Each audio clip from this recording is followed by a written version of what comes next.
Hi, my name is Russell Bowyer and I'm from Scuba Diving Earth, and today, a bit of a fun video, but it's got a point to it as well. I'm going to run through 7 things that could cost you a beer at the end of the dive. So, number 1, what would you call these? Many newbie divers, or when they're first beginning to scuba dive, call these flippers. They're fins. Call them flippers, and that could cost you a beer. And I estimate that could cost you at least 1 beer. So call these fins, not flippers.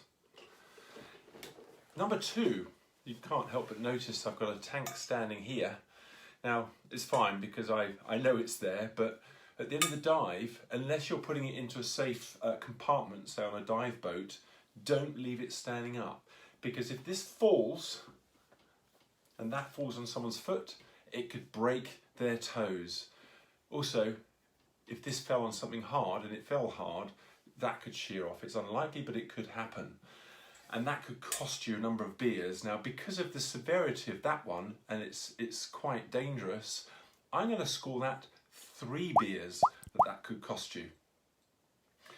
So, the next thing is forgetting to turn your air on. Now, it can happen. You shouldn't turn your air on until you're about to get kitted up to go in the water, but quite often, me included, I've done it, so, you know, no excuses. But if you forget to turn your air on, you're about to jump in, it's more of an embarrassment than anything else. But make sure you do turn it on before you go down, of course. And slight embarrassment factor, but because it affects you more than anyone else, I'm going to score that a 1 beer. So don't forget to turn your air on. Number 4, no one likes a messy dive boat, because if you're having to step over stuff and you know, things will get broken. So leaving your scuba kit everywhere, being a very messy diver, nobody likes it. The boat captain won't thank you for it, and the dive master or dive leader won't like you for it too, and all your buddies will be thinking, what a mess. So keep it in trim, and I've scored this 2 beers simply because, yes, it's your own stuff, but you know, you leave it lying around, people could trip over and it causes a hazard. So be tidy, put everything away after your dive, and everyone will be happy, including yourself, and none of your stuff will get broken. So number 5, again, guilty as charged, I've done this, is forgetting to put your weight belt on. Now, what sometimes happens is you put your BCD on, you've got your regulators ready, you've got your mask on, you've got your fins on, you're about to go in the water, and then you realise that you're not quite as heavy as you normally are, and you've forgotten your weight belt. Well, it's annoying because you've got to go back, take off your BCD normally, because it's just easier to put it on, put your weight belt on, get kitted back up again. But the thing is while you're doing all of that, some of your dive buddies might already be in the water and they're waiting for you. So there's an embarrassment factor and an annoyance factor. Even worse is if you don't realise until you've jumped in.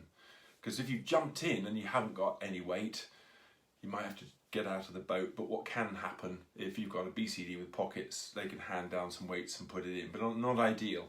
And it just holds everything up, and people are taking the mickey out of you. It's not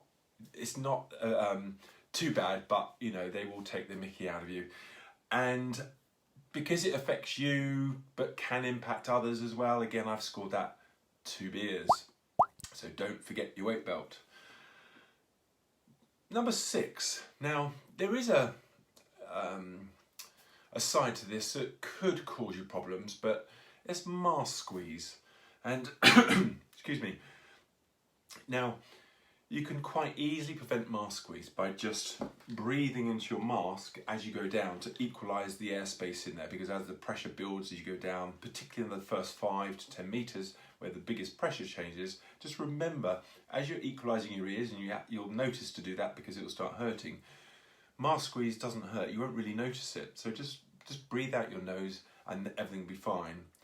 Now, I've put this on the beer scoring scale because invariably mask squeeze isn't anything dangerous to you, and what will happen is you'll get red eyes and you'll look like you've just come out of a boxing ring. You'll look like you've got two black eyes when you come on the boat. Everyone will take the mickey out of you, assuming there's nothing actually too much untoward. As an aside, if you do get it and you're worried, do go and see a medical doctor to make sure that everything is okay. But most times, mask squeeze is actually fine. The worst case scenario, it could cost you, I'm going to say, 3 beers. So don't forget to, or I should say it the other way around, remember to blow into your mask so you avoid mask squeeze. Number 7. Now this won't necessarily apply to everyone. It only applies to those people that are going to be doing some cold water diving, and cold water diving in a dry suit rather than a wetsuit or semi-dry. And to put a dry suit on, one of the things I recommend to use is talcum powder. Talcum powder around the wrist cuffs and around the head seal. And it just helps to ease your hands through those wrist cuffs and your head through the head seal. And it's a delicate material, so it helps to stop ripping it.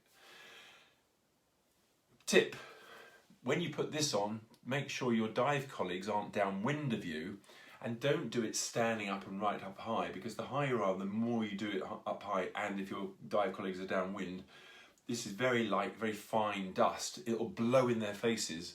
So try and do it down upwind.